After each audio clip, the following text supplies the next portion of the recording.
Going. There we are. All right. Finally, we're live. Good morning, everybody. Sorry for the delay. Computer sat there a little too long and fell asleep. So, good morning. Lance Tarchioni back with you here on Ask the Agronomist.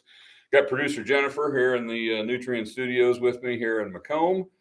And appreciate her help. Appreciate you all joining, and looking forward to getting into some good conversation today about what's going on out in the fields. I've got a list of stuff that as reminders of things that I would like to talk about. But first and foremost, I'd love to answer your questions. So as you have questions, please chat them in. Jennifer's here to interact with you in the chat and make sure I don't miss any of your questions. And we're going to talk about a lot of things related to yield and where the crop sets and crop maturity and harvest timing and yield prospects and what we're seeing from diseases and just a myriad of different questions that I get on a daily basis. Just people curious about what's going on. We've this year has kind of whipsawed us back and forth from record dry conditions in May and June to a lot of rain for some people in the early part of July, but not for everybody. I think some of us who live in places that got 3, 4, 5 inches of rain in early July, late June with the derecho event kind of assumed that that's what everybody had. But that's not the case. There were actually small pockets that had over 10 inches of rain in July. And I've got some areas in my territory down in parts of Logan County, maybe a little bit into Tazewell as well, that had less than 2 inches of rain in July. And prior to this most recent rain, I was with some growers last week that had as little as 4.5 inches since the middle of April when they planted. And, their crop is certainly not what they would like it to be, and certainly not what it normally is for them.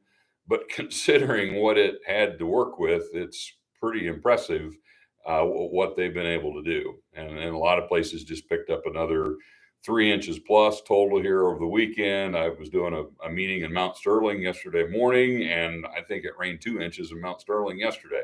It was just a steady, solid, just rained all morning.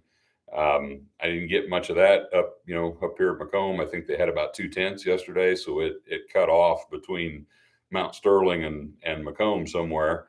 But almost everybody, I think, in Illinois over the last 2 weeks, let's say, has picked up a good soaking rain. Now, there's probably some small pockets that have been missed. That's kind of been the nature of this year. It's been kind of have and have not at certain times, and at times it gets really frustrating because the places that been getting rain keep getting rain, and the places that been getting missed keep getting missed. And it's really hard when you're sitting there just begging for some moisture, and you just keep watching it slide past you on the radar. And at certain times this year, that's what I was doing at home. Here recently, we've been pretty blessed and have caught several good rain events around the home front. So if you're sitting here on August 10th and have received more than average rainfall for the month of August already, which average rainfall for the month of August is somewhere between 2 and 3 inches. If you're sitting here at 3 inches plus for August by August 10th, you're in a really good place when it comes to grain fill and finishing this crop off. I've got some ears in here we're going to talk about in a little bit, but if you can see on this ear, I'll hold it up there close, you can see those kernels just starting to dent. Now, they're not fully dented. Not every kernel has a dent, but this corn is, as I would say, at R5, and at the early dent stage or the early R5 stage, not every kernel will be dented. So if you're at full dent, you're probably halfway through R5 in some cases. So this ear is about 3 weeks, I'm going to say, from black layer. So that means roughly about the end of August is when this corn will black layer. And then you can start to do some math. If it black layers at an average 32 to 34% moisture and it's drying at 1/4 to 1/2 point per day, probably closer to 1/2 point per day during that time of year, how soon will it get down to a harvestable moisture?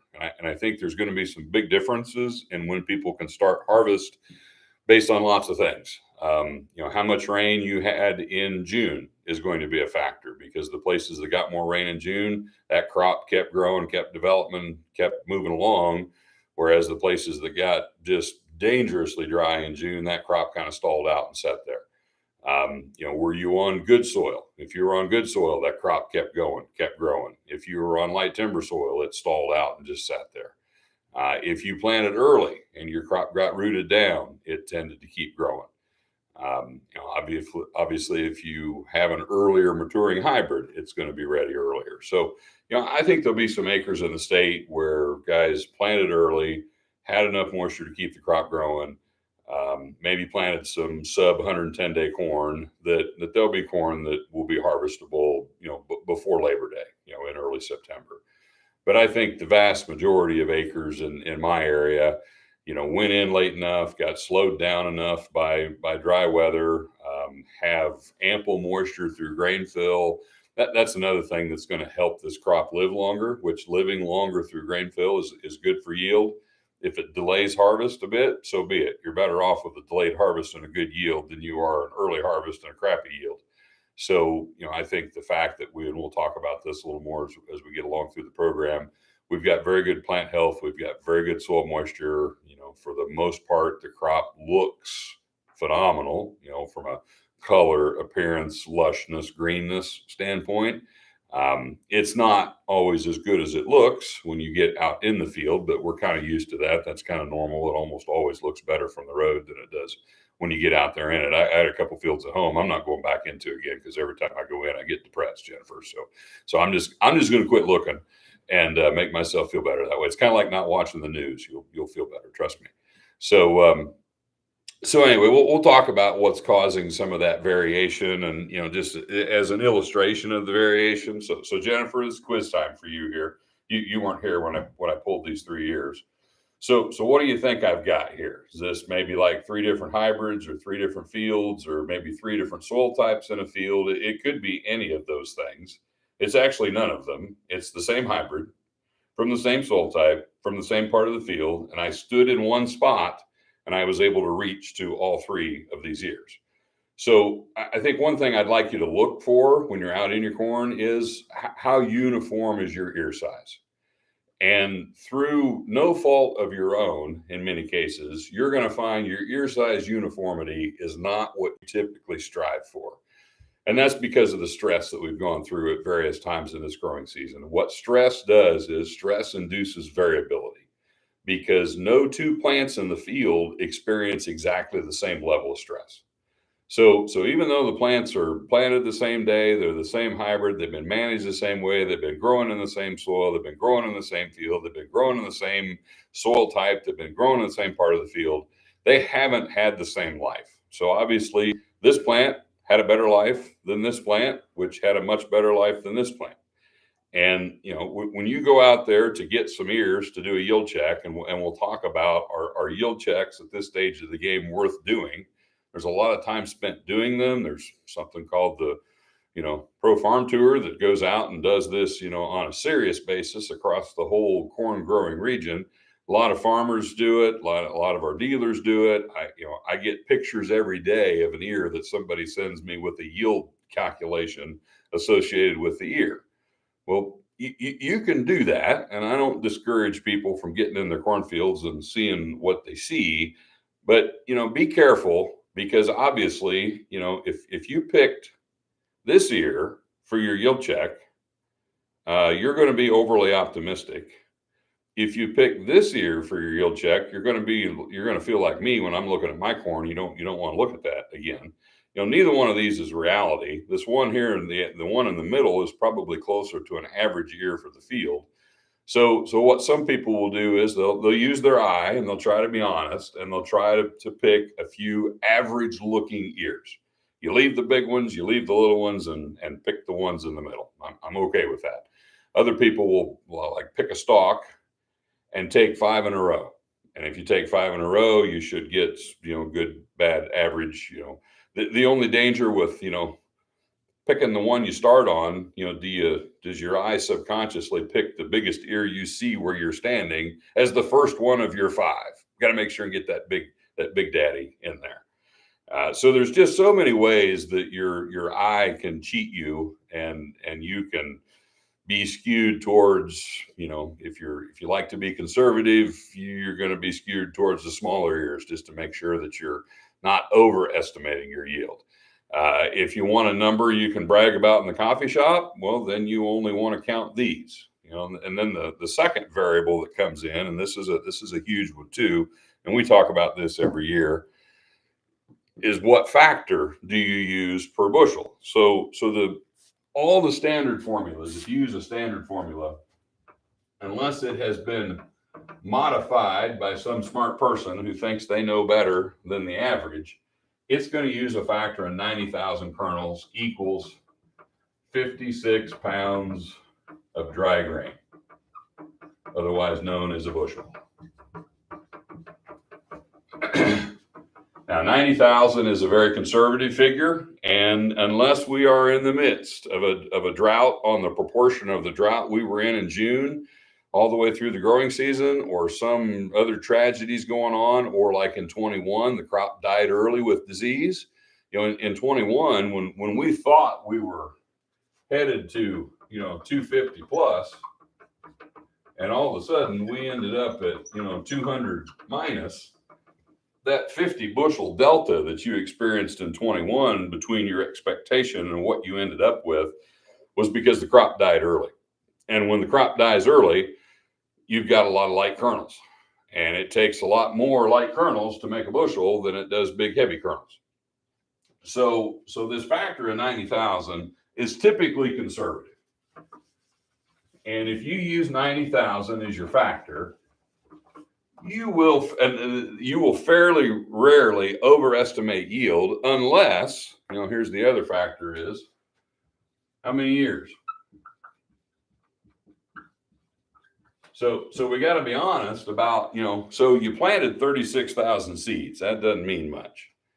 You might have 28,000 ears, you might have 35,000 ears, you might have 34,000 ears. Doesn't even matter how many plants you have. What matters is how many ears you have. And if they get much smaller than this rascal here, I'd probably encourage you not to count them, because at some point these guys are going to start flying out of the head, going through the snap and rolls. This is going to turn into volunteer corn next year in some cases, because not all of these are going to get harvested. So be a little conservative on your ear count. So if you be conservative on your ear count and you're honest about that, then you need to be honest about what's the average ear size. And then you need to be realistic about what factor you pick. And the difference between being realistic, optimistic, and pessimistic in any given cornfield is about 100 bushel of yield.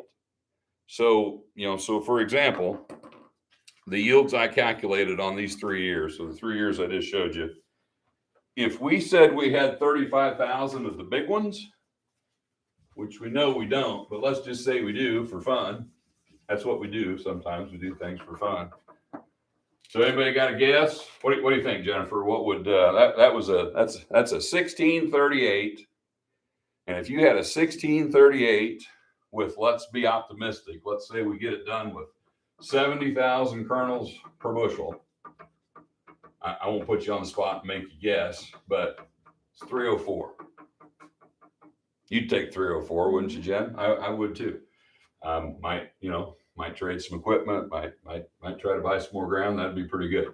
Let's be more realistic. Let's say it's 80, and at 80, it's still a very respectable 266. Who wouldn't be happy with that? And even if we're pessimistic enough to use 90, that's still 236. I can probably live with that. But remember, that's the biggest ear of the three, and that's not the average. So let's look at the other end of the spectrum. Let's go to the Debbie Downer side of things. So that little guy here, that's a 1618, if you were wondering. He's almost built like me. He's almost a ball. So he's about as wide as he is long. So there's only 288 kernels on that ear. So even with a factor of 70,000, that's 144. We're in crop insurance territory here with that guy. At 80, it's 126, and at 90, it's 112. So that would be the range there. So jokingly, if this farmer asked me what this field's going to yield, there's my range. It's somewhere between 112 and 304. You know, what's that worth to you? There's 30 years of experience, a lot of education there coming up with that worthless information. That tells nobody anything. So let's say the average year is closer to right, which is my opinion. If we have really good grain fill and we can do it for 70,000 kernels, that's 238. If we have sort of good grain fill and we can do it with 80,000 kernels, that's 208. And if we hadn't gotten this rain and we went through a tough grain fill period, that'd have been 185. And none of these figures represent what that field's actually going to yield, but those bottom three are probably closer to the scenarios that I'm seeing.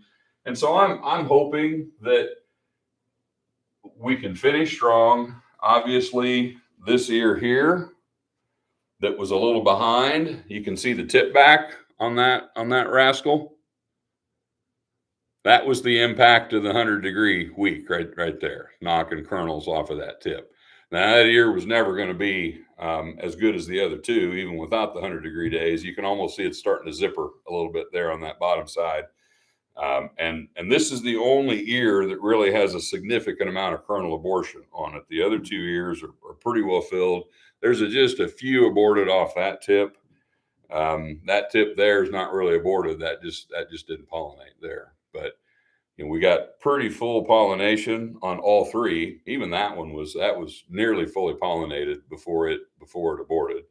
So this ear potentially could have been about the same size as that one, but it got caught on the wrong side of that hot week because it was a little behind. So it was probably a delayed plant, you know, a plant that went through a harder life earlier in the growing season, a plant that flowered later, a plant that pollinated later, a plant that set kernels later, a plant that was not as far along when we got that hot, dry stretch. When was that? 10 days ago ish. So that plant was at a stage where it was still immature enough that you could abort kernels.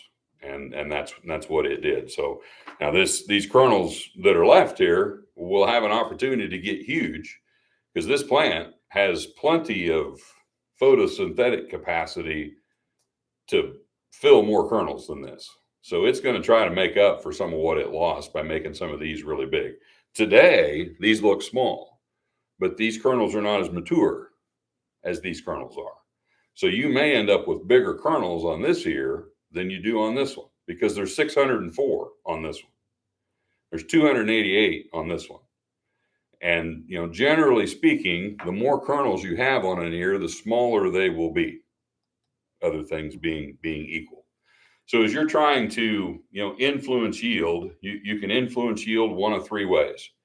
You can have more ears, you can have more seeds per ear, and you can have bigger seeds per ear. And, you know, Mother Nature is hard to trick. So if you put more ears out there, which is the lever that you can most easily pull, you're going to have fewer kernels on each ear, and they will tend to be smaller. But you're probably still going to increase your yield potential. You're just going to have, you know, that yield spread across more ears in the field. If we found a trait tomorrow that we bred into corn that made corn make huge kernels, it would immediately have fewer kernels on that ear.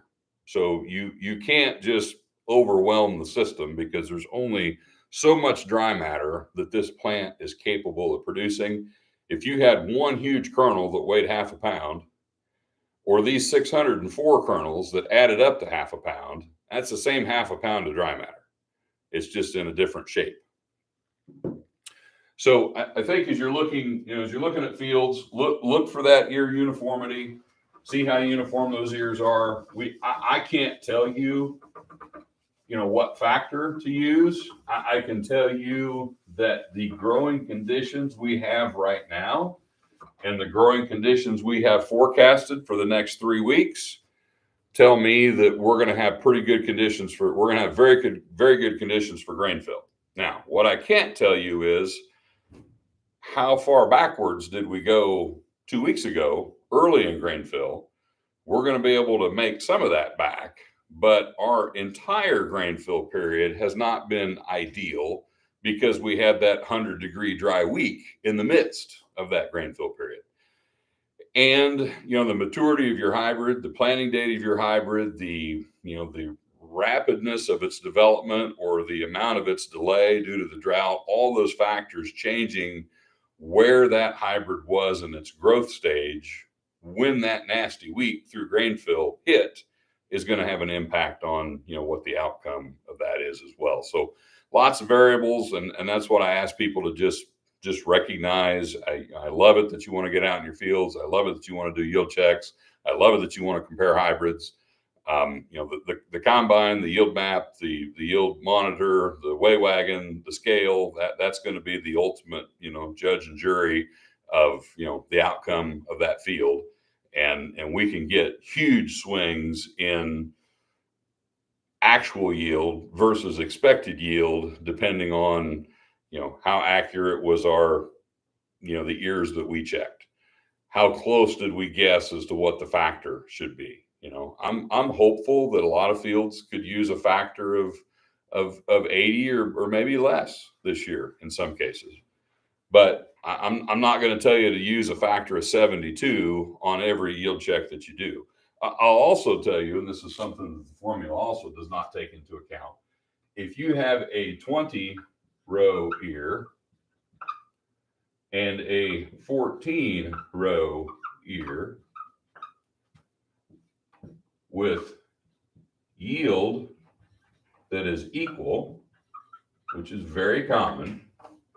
How's that possible, Jennifer? So let's say you've got a 20 by 35. So that's 700 kernels. And you've got a 14 by 40, which would be what, 560? I think. I'll check that. You shouldn't do multiplication in your head without practice, but I think that's 560. Mm-hmm. So 14 by 40, thank God, that's 560.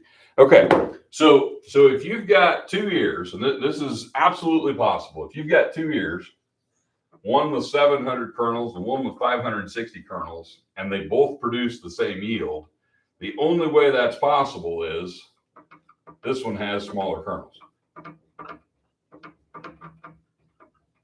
And this is almost always the case. If you've got a girthy ear that's got 700 kernels packed on it, that's great. Calculates really good in the formula. But those kernels are going to be smaller than a 14-row ear with 560 kernels on it. And you can absolutely get the same amount of bushels per acre with 14-row ears as you can 20s.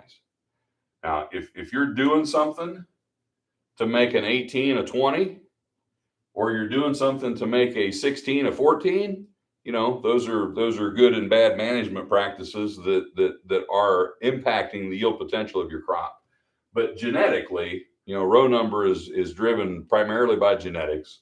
And if you've got a hybrid that is genetically 20 around, you got a hybrid that's genetically 14 around, that 20 around hybrid does not have a yield advantage, potential yield advantage over the 14. They just get to the same level in a yield level in a different way. So I really encourage people to, look at the girth of their ears and adjust the formula based on ear girth, because you got to be careful using the same factor on girthy ears as you do slender ears, because a girthy ear is almost always going to have more kernels. And if you use the same factor, you're basically going to predict every girthy eared hybrid is going to out yield every slender eared hybrid. And that's just not the way the world works. Well, in the meantime, Merle, we have a question from Merle here, and it's thank God for Merle. Merle's always there with a question, and it's a good question for what we're talking about here. So you had brought up multiple ears or how many ears you have. Yeah. And he says, if the primary ear has started to dent, will the corn plant still sacrifice secondary ears to continue to feed the primary ear? If the primary ear has started to dent,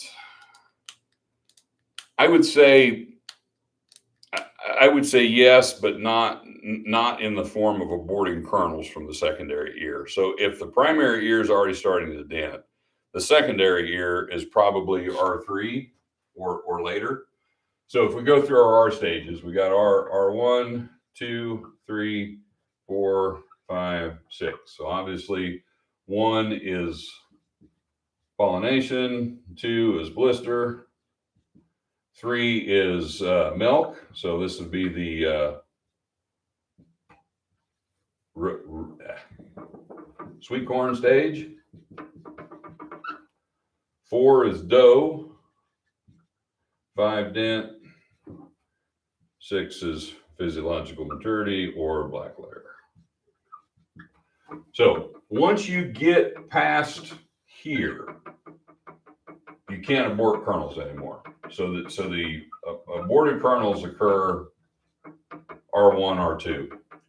Once you get to R3 or beyond, the only way the plant can steal from those kernels is to give them less, make them smaller. You can't abort kernels at that stage. Now there could be some tip kernels that, so let's say the ear is I'd say the ear's R3, but if there's 10 kernels way out on the tip that pollinated really late, they're still in blister, it gets under stress, it's going to knock those kernels in the head first. And it will lighten the load by aborting kernels if it can. And it can abort kernels from the tip, it can abort kernels from the butt, it can abort kernels from the middle, it can zipper down the back side like you sometimes see. It aborts the youngest kernels first. And it doesn't matter where the youngest kernels are. We always assume the youngest kernels will be at the tip, but that's not always the case. If pollination was a little funky, especially on a second ear, you know, who knows how a second ear might have pollinated chronologically. On the primary ear, typically, oldest kernels are at the butt, youngest kernels are at the tip. That's why kernel abortion typically is at the tip. But if every kernel on the plant, no matter what ear it's on, is old enough it cannot be aborted, all the plant can do is make those kernels smaller, and it will rob from the kernels in the same order that it would abort them. So if you've got kernels on, and you might have a plant that's got kernels that are R5, R4, and R3 kernels on the same plant between the two ears. So the R5s have first pecking order, the R4 is second, and the R3 is third. And so it will rob from those youngest kernels to make sure that the oldest kernels, you know, have what they need. And at some point, the plant is, in theory, under such a heavy stress load that, you know, that other things can start to creep in. So, you know, let's say you've got crown rot infection in your roots, or let's say you've got a little bit of foliar disease working on the plant. The other place the plant can rob from is it robs from itself. So it robs from its green tissue, it robs from its leaves, it robs from its stalk, it robs from its shank, it robs from its roots. The plant can rob from anywhere it wants to. And the plant is going to rob from anywhere it wants to because its primary goal is to make this grain. And it will sacrifice itself to make that grain. And that's when we get stalk issues. That's when we get crown rot flaring up. That's when all the pathogens that were just kind of hanging around out there, not causing too much trouble. You look at that beautiful green crop and you think, oh man, that's gonna stand till Christmas. You know, let's hope that it does. But if we get into a lot of stress through grain fill, and stress during grain fill can come from multiple places. It can come from drought, which we've probably kind of eliminated that option. It could come from heat. It could come from disease. It could come from insects. It could come from, you know, who knows what.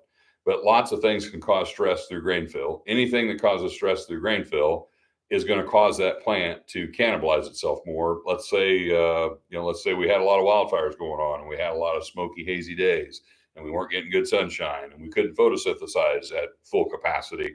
That could be a stress as well. So lots of things can cause stress, and the plant's response to stress is it steals resources that it can get by without because it's not growing vegetatively anymore. It's growing reproductively now. So that's all that it cares about. And it sacrifices its own health and its own integrity. And our hope is that it does that a little bit to maximize yield, but it doesn't do it so badly that it can't be harvested.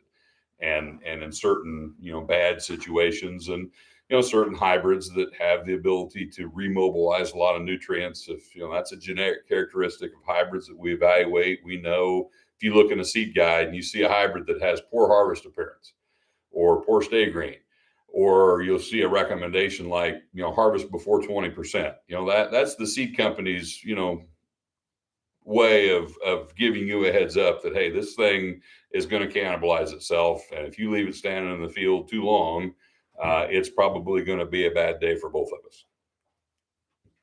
Lance, you mentioned disease and how it affects yield. You maybe want to dive in a little bit to where we currently stand with disease pressure and maybe potential late season applications of fungicide? Yep, no, that's good. Thanks, Jennifer. So, I'm cautiously optimistic at the low levels of diseases that we are still seeing. I've been in some untreated corn that has not had fungicide all summer that still looks pretty green. I can find tar spot almost everywhere I look, but you have to work to find it. And it's still down low in the canopy. It's not progressing terribly fast. I still think that we've got time for it to get a lot more noticeable than it is today. So even though today you may walk in your field and go, what's this tar spot everybody's talking about? I don't see any tar spot. If you don't know what you're looking for and you don't get down on your hands and knees and look at the lower leaves, you might miss it. By harvest, I'm guessing it'll be on every leaf in that field. So it can go fast. It's got time to spread throughout the plant. It typically spreads faster as the plant starts to senesce or die. Senesce is just a fancy plant term for dying or maturing. So as that plant starts to die, typically that infected tissue really, really quickly develops lesions. And all of a sudden, when you're out there picking corn, it's like there's tar spot everywhere. And you're thinking, gosh, did that hurt my yield? It doesn't look to me like it's going to hurt yield this year, at least not based on what I've seen so far, at least in my part of the world. You get up northern Illinois, now there are a couple caveats. If you're on irrigated ground, that's one of the challenges of irrigation is you create the perfect environment for tar spot year round. The rest of us that have to live on Mother Nature's rainfall, we've learned the last 2 years that we don't want to be overly confident about this, but based on our experience the last 2 years, a really dry June will almost stop tar spot. And by the time it gets going, you're close enough to harvest, it's probably not going to hurt you too much. That's what we saw last year. I think that's what most people will see this year. If you were in a pocket that caught more rain in June, or if you've been running a pivot, might be a different scenario. So I do encourage producers with irrigation, now that we're in the tar spot era, I do strongly encourage them to make 2 planned applications of fungicide after tassel, just to make sure to keep themselves, keep the tar spot at bay. A lot of people are doing trials this year. I've done trials on my own farm. I went out there with my first shot at, green silk-ish. And, that was I used 10 ounces of Deloro Complete is what I ran this year. The rate range is 8 to 12. And we've seen some benefits from bumping the rate. So I went up from 8 to 10. And then 3 weeks later-ish, I came back on some strips with another application and just use 8 ounces on that second trip. And I don't know that was necessary at all, but I made those strips wide enough that and I did them crossways. So when I go through them with my yield monitor, every pass through the field, if I can't find that strip, there's my answer. If every time I hit that strip crossways, it's like, wow, this looks really good. Then I'll know I screwed up and should have sprayed the whole field that way that second time. And some people tell me, well, I don't want to know if I made a mistake, so I don't want to do those comparisons. But we really encourage people to try stuff, compare stuff.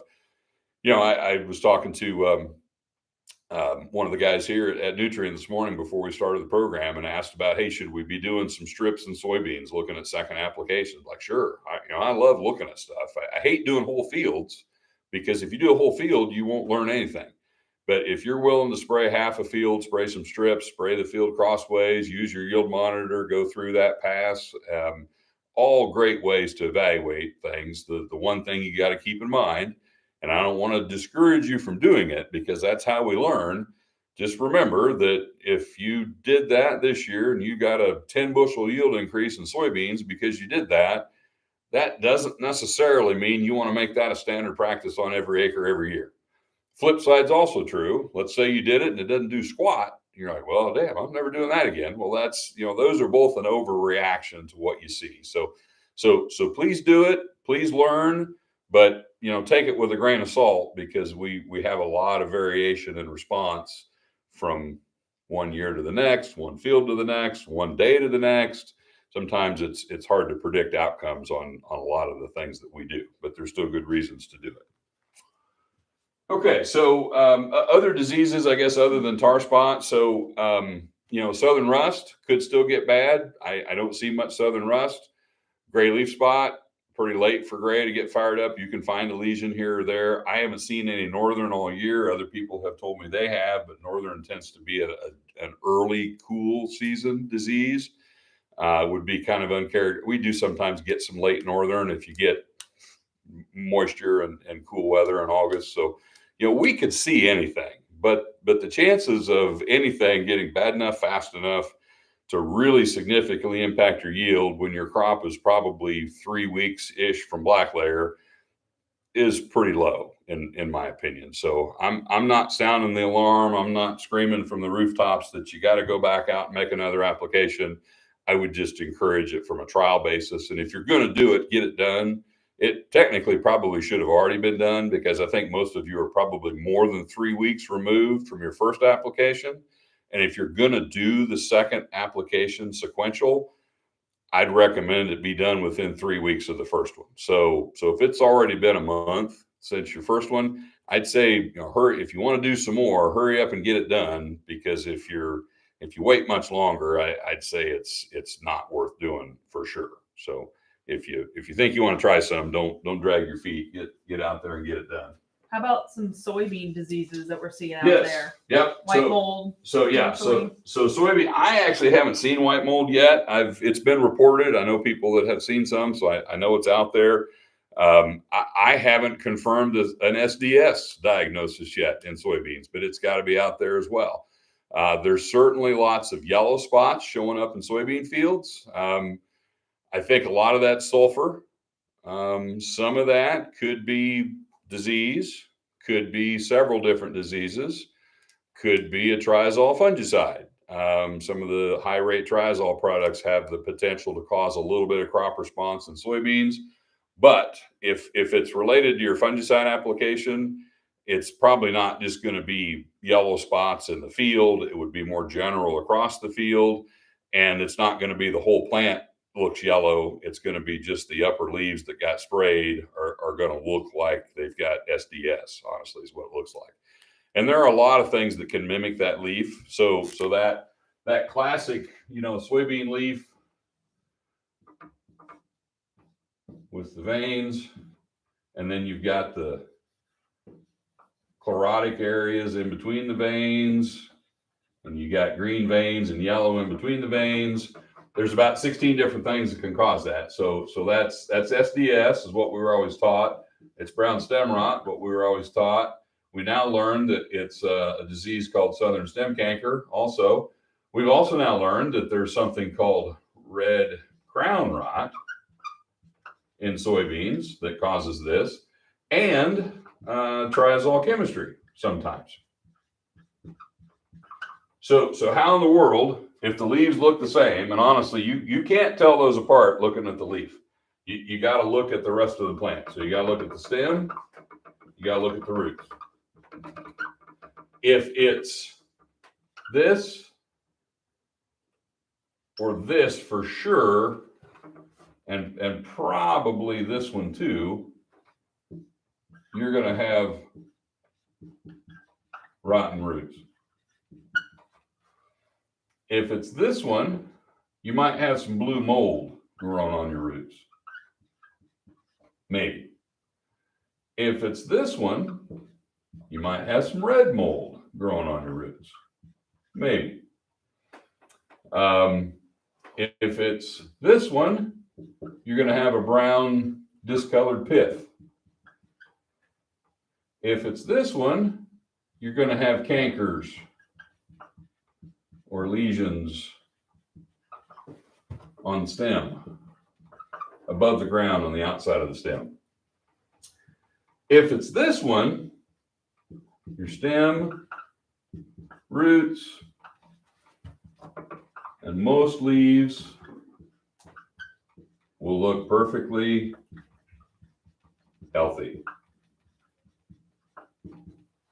And honestly, even though it might frustrate you, that you mean something I sprayed on purpose and something I spent money on is why my beans look like that? Oh, that's scary. Hey, Shaw. Got a Dan Shaw peeking in the door here. So anyway, that's what you hope it is, because that compared to any of those four would be a really good day if that's why your beans have leaves that look like this.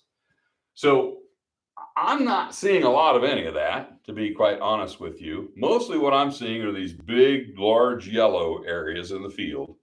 And I honestly think, unless you're finding some combination of these symptoms, if you don't see a lot of this and the whole bean's just kind of pale yellow, pale green, yellowish color, that's probably a lack of sulfur.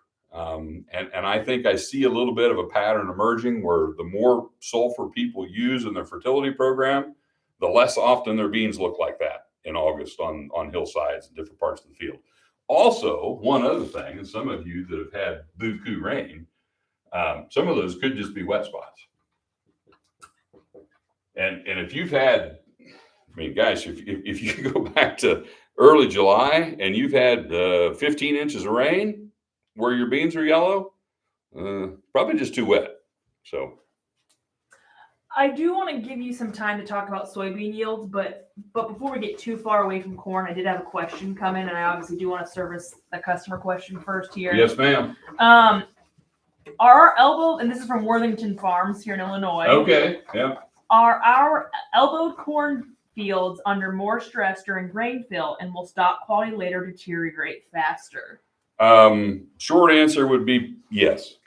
Doesn't mean they're going to turn into a train wreck, but the root lodging process is a stress. When that storm went through on June 29th, the derecho event blew that corn flat. That plant had to stand back up. When it blew flat, a lot of roots were damaged, broken, had to be rebuilt, had to be repaired. So that plant ended up expending some energy to regenerate some roots because of that damage. So that took some energy from that plant back, close to that pollination time frame. Could have impacted how good pollination was, could have impacted how much kernel abortion or tip back you see. And then throughout the rest of the season, the effects of that stress can kind of linger. Does that plant have as good a root system today as it would have had if that hadn't happened? Maybe not. Does that plant have other ailments today because of the stress of going through that experience? It's pretty common in my experience. It's always hard to compare this, because if you had a wind event, the wind event was a pretty big area, and it might be hard for you to compare the same hybrid, same environment, same planting date, same management, everything the same that we like to see to make comparisons to a field that didn't root lodge.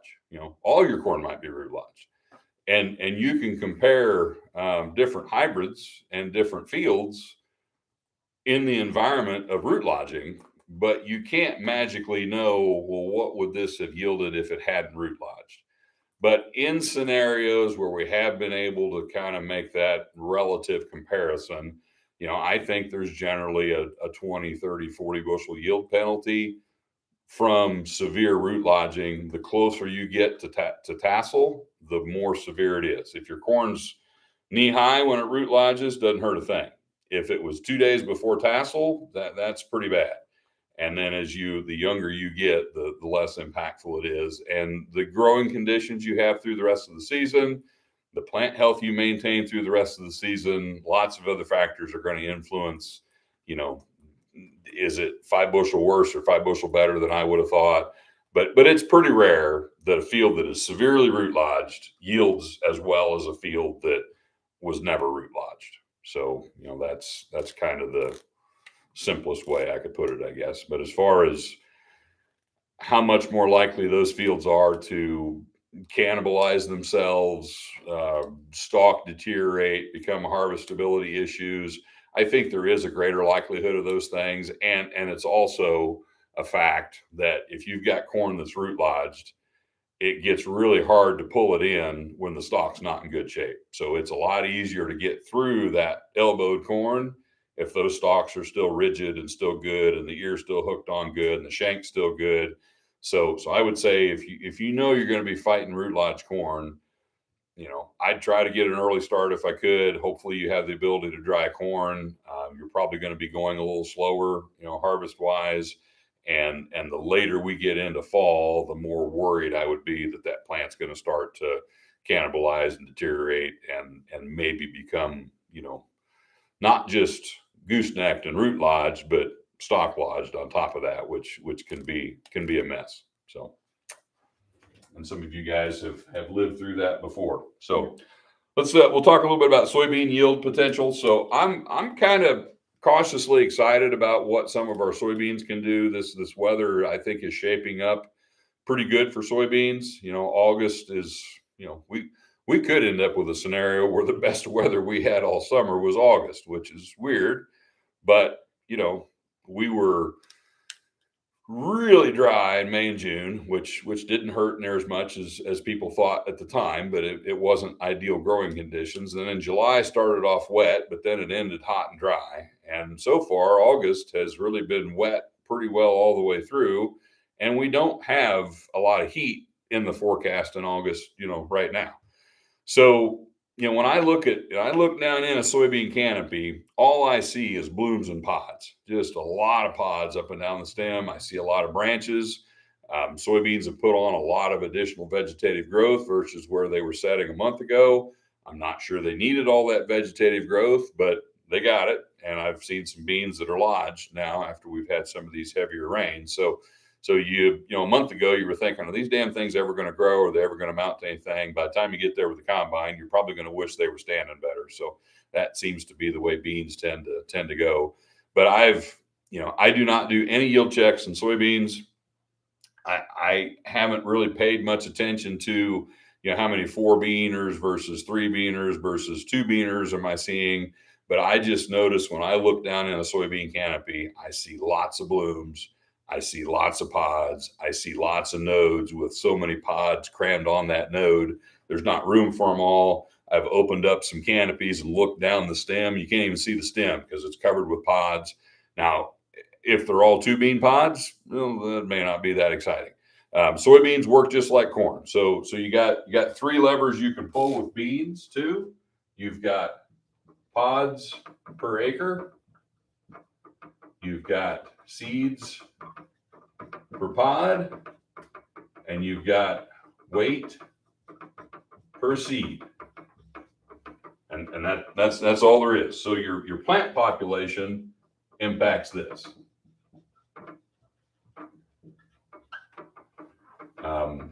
Seeds per pod, if you got a bunch of 4-bean pods, that usually makes us feel good that something good has been happening versus if you got a bunch of 1s and 2s.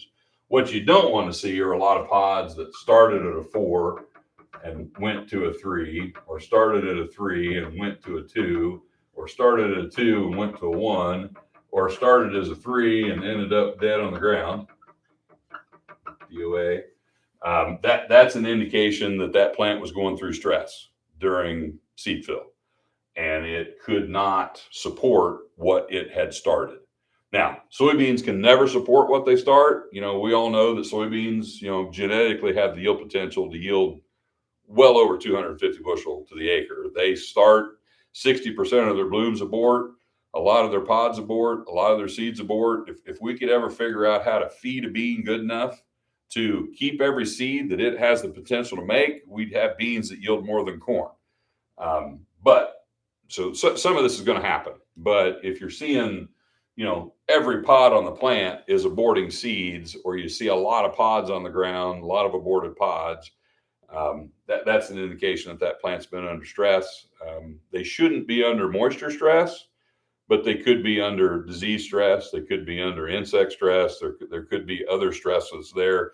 could be nutrient stress, but we should have plenty of moisture in most cases to, make the most of the soybeans. So I would, I would like to think that we've got some good soybean yield potential, but wouldn't be the first time soybeans have made a monkey out of me when I say they're going to be good and they end up being average. And that's why some people just have a poor attitude about soybeans, because they don't think they can figure them out. Well, Lance, we are nearing on time, and we do have a couple of exciting things that are going on with the team. Yep. You take it away. Oh, okay. So we've got a couple of exciting things that are going on here with the West Central Illinois team. The one that's coming up is August 23rd. We are hosting a Customer Innovation Day. So Warrensburg is just outside of Decatur. We'll be hosting a morning of presentations about Bayer pipeline. So that would include short corn, VT4 Pro, SmartStax Pro, and HT4 beans. We'll also be having Samantha Davis from St. Louis come and talk about some government affairs. So that should be interesting. That should be very interesting. And of course, we can't have a customer event without highlighting Chris Callal and Lance Tarchioni. So they'll be speaking as well that morning. We'll be serving lunch, and we'll be bringing in an ice cream truck, which is exciting to sell. I know you're excited. Chris is excited. Too. Yeah, Jennifer and Chris love their ice cream. Chris and I are the ice cream connoisseurs on the team, so that's the highlight of the day for us. And then we'll actually be going over. I've got a bus that's going to take us to Illiopolis. It's about 5 minutes away from Warrensburg, and we'll do a full tour of the production facility that will be. They'll be in full production, swing, right? Yeah. So it'll be really exciting to see how the corn is packaged. And not to mention, we also will be giving away a branded Traeger grill, about a $2,500 value to a customer that day. Nice. So if an ice cream truck, Lance, and a Traeger grill aren't good enough reason for you to come to Decatur, I don't know what your problem is. Yeah. So there's better things there than me, but hope to see several of you there. If you want to come, please reach out to your FSR or your dealer, somebody. They are trying to kind of keep tabs on how many people are coming. I will end with one more agronomic topic. So I was driving past a field on my way here this morning, and someone had done some late season weed control, but a bit of a Hail Mary going on here. And if you look close at this weed, really somebody had probably a pretty high rate of Liberty, probably pretty good volume of water, probably plenty of AMS, and they really did a quite nice job killing the top 2 feet of a 6 foot tall water hemp plant. And so you might look at that and go, wow, how in the world can anybody have a weed that big in their soybean field? Well, it was only sticking up out of the beans about that far. It didn't look that big from the road, but the beans are like over waist high. And the bottom half of this plant does not know anything happened to the top half of this plant, and it's growing quite healthily. So in addition to not killing the weed and making an off-label application of herbicide and probably dinging our yield, about the only thing we accomplish when we do this is maybe we reduce a little bit of seed production. And I know that weed seed bank is important. It's very important to farmers with clean fields. But I would say that, with the number of water hemp seeds that are in most acres of soil in central Illinois, adding to that probably does not significantly change the situation. And the time to address this problem is in next year's corn crop. So the best thing you can do in a field like this is let's lick our wounds. Let's look ahead to next year. Let's put down a really strong pre. Let's come back with a dual mode of action post with a couple different modes of action on water hemp, both pre and post. And let's get really aggressive, having perfect weed control in this field in next year's corn crop to get set up for 2025 when it comes back into beans, and then be a little more aggressive scouting and catching these escapes. Because this weed, look at the root mass on that thing. That's about the best. Water hemp's usually got some pretty puny roots, but that's a healthy rooted water hemp plant there. That plant probably came up about, I'm going to say 2 months ago or more. This is not a late emerging weed. That weed was out there. It either got missed by the post-emergent application, the first post application, or it came up about 3 days after the first post application. and could have been killed when it was this tall on label, probably in early June or mid-June, instead of, throwing a Hail Mary at it in early August, off label. So I'm not calling anybody out in particular. Those of you who have fields that look like this know who you are. And honestly, my recommendation, if you're looking at a field that you wish you would have made another post pass on, just make a mental note of that. Don't make the post pass now, but maybe 2 years from now, when that field's back in soybeans, or next year when it rotates to corn, let's try to be a little more aggressive at controlling water hemp in that field, so that we aren't looking at stuff like that, and we don't feel like we have to run out and make some of these too late applications that are hurting our yield and not killing our weeds. So with that, when's our next episode, Jennifer? Did you look that would up? be the 24th. 24th of August. So that'll be right before Farm Progress Show. I'll be all 3 days, I believe, at Farm Progress Show. So I haven't done a Farm Progress Show in several years, so I'm looking forward to that. So maybe see some of you there.